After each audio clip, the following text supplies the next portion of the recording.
first and foremost, they was authentic and they were real.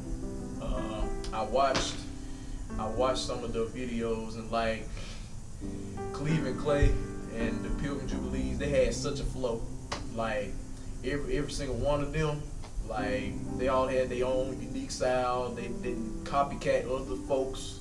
Like they had their own unique style. And what I really respect about them is, and why they're one of my favorite groups that I look up to, is they could have did any genre, but they stuck with gospel music. And you know, that's rare, because you know, nowadays we got groups just going on in every single genre, but like those guys, they stuck with gospel music and they stuck to their roots and they stuck to what they was raised in. For that, they'll forever be my heroes. One of the things that I remember most about the Jews is they used to come here for years, I think 20-something odd years straight, as my sister Joanne Reel was the promoter at the time, and they would come in like celebrities. And I think I was so young to where I didn't really understand their status.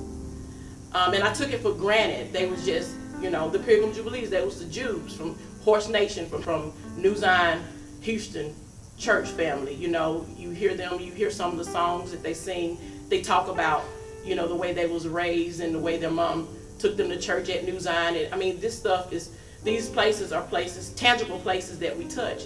So it was common, but it wasn't until I got older and they began to get older, and I realized, wow, these are really legends from our very own hometown. Not only that, we got to speaking with some of them, and one thing they would always say whenever they figured out who I married, which I married the baby son of Mr. Irvin Johnson and Miss Sadie Johnson of Houston. But Mr. Irvin Johnson was indeed their first cousins. They was two sister children. And they would always make a point to say, "You married my cousin." You know, and they would always say, the Johnsons got this thing to where, "You want to tell a Johnson, look at his nose." So the boys, one of the things, when the boys started getting a little older, Sarah wasn't born at the time, but they would always gather them. And I remember the last time that they were here, we was over at Alpha and Omega at the last homecoming that Joanne presented for the town, and the boys sung a song. We sung "I Feel Like Going On," and Cleave and Clay were there. And after the song, the boys had got down off the stage and Cleve had hugged them. And it wasn't just one of those ordinary hugs. He held them. And he held them a long time, and tears was just streaming down his face. And that made me realize, wow, they are really serious about families. They didn't look at them as little boys in the crowd that wanted to hug the Pilgrim Jubilees. They were hugging their family. So I took it up on myself. Quartet has always been in my blood. My mother was a part of a quartet group. My father sang quartet before he started preaching. My sisters formed later the group in the early 80s, the Voices of Faith, that we sang for years. So quartet is something that we've always had in our blood. And then once the Johnsons started, one of the things I pull up is the Pilgrim Jubilees. And I think it wasn't until they was about 15 or 16 and they was driving home one day and they was hearing the song Testimony, their testimony about how their daddy got saved. And they mimicked them. Oh my God, this song was just amazing to them. And when I told them, I said, "You know, those are your cousins." And they just couldn't believe, like, for real? So they started studying them. They started listening to them. And I always told them, I said, look, one thing about the Jews had a band now. They had a band. They had Mr. Bobby with the guitar, and he just moved just like this, and he swing that guitar. They had Mr. Eddie Joe Graham, and they had, I call him Uncle Mike, the bass player, one of the baddest bassists it is. But one thing about the Jews, before they had that band, you would see them, if you Google them on YouTube, you see black and white pictures of them singing just with a mic and just hand clapping, foot stomping. They might have one guitar.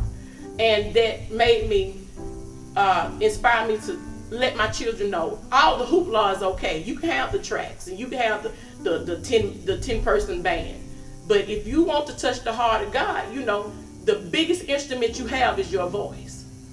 That's the most important instrument you have is your voice. So we started out a cappella, and one of the songs that I taught them from the Jews is this old song, and we're going to attempt it. We're not the Jews, but this is one thing I try to let them know is that, you know, I love all different types of gospel music.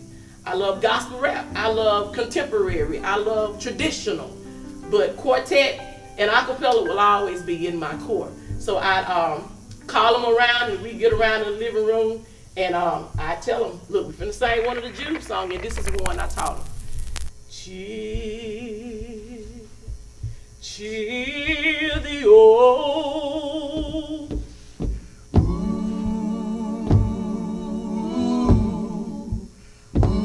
Ship of Zion, cheer the old,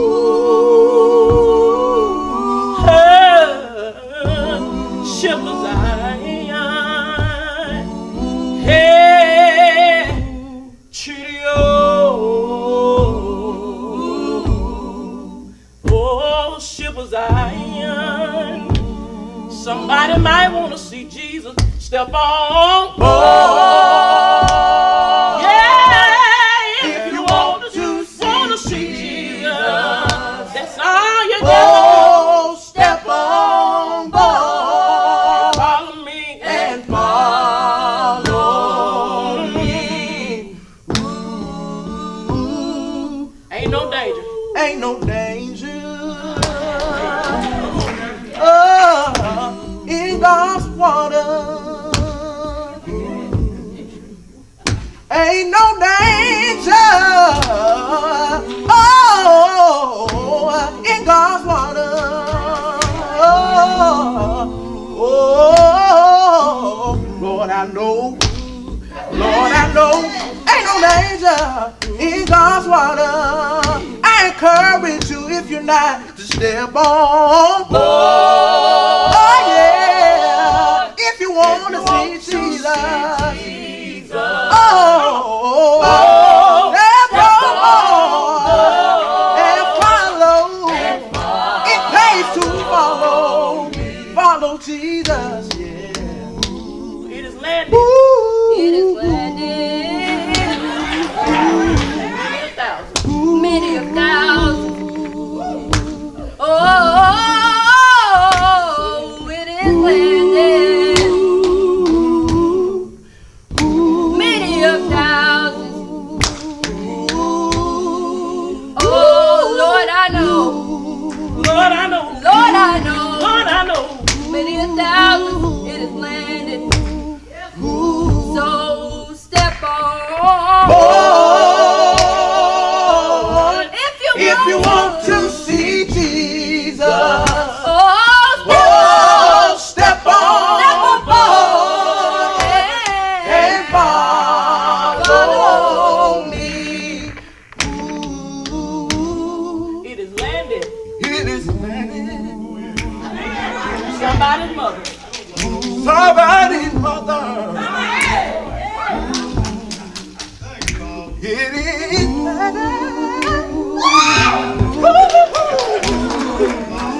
somebody's mother. Lord, I know. Lord, I know.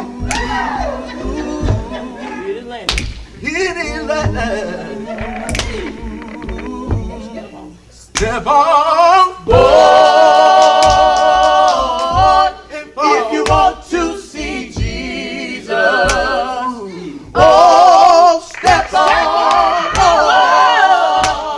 If you want to see, If you want to see Jesus. yeah, step on Oh, board.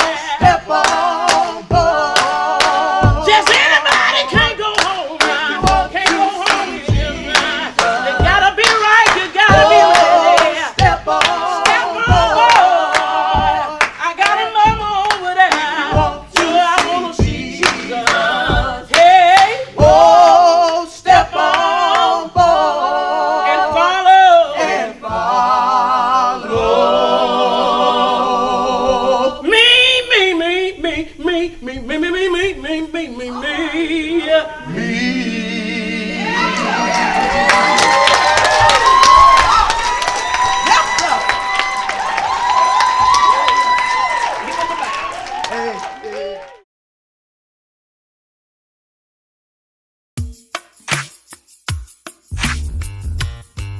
Ladies and gentlemen, at this time, we'd like to honor our cousin, Cleave and Clay Graham, of the famous Pilgrim Jubilees, Kelly, the Horse Nation, Houston, Mississippi.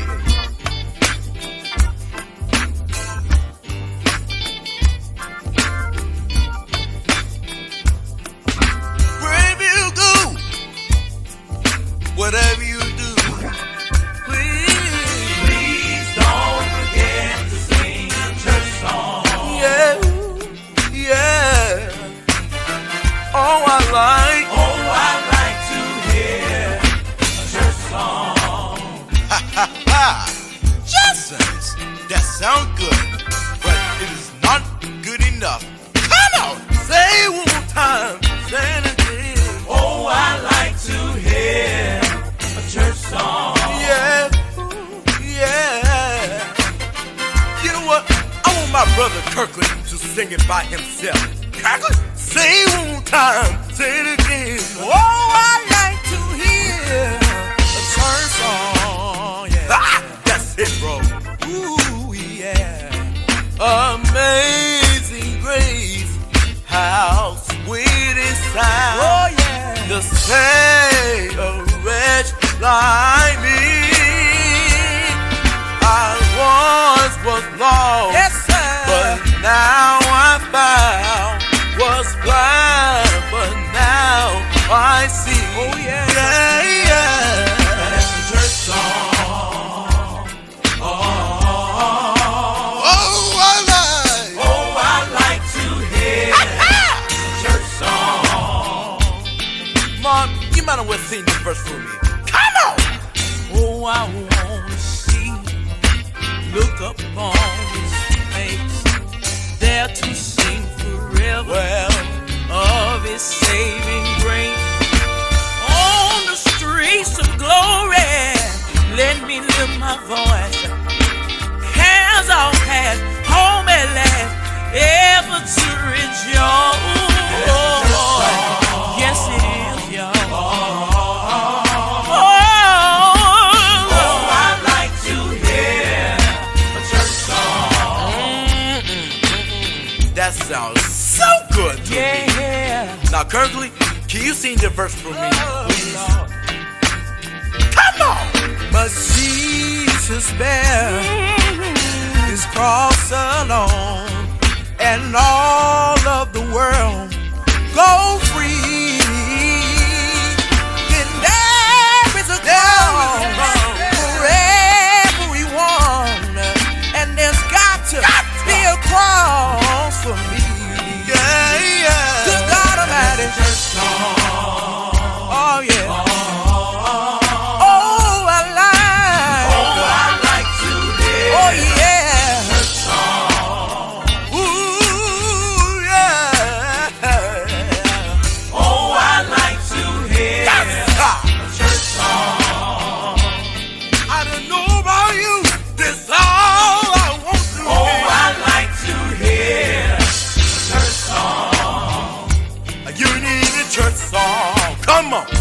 You need a church song. That's all you need. A church song. It'll make you feel better. You need a church song. It will lift you up. You need a church song.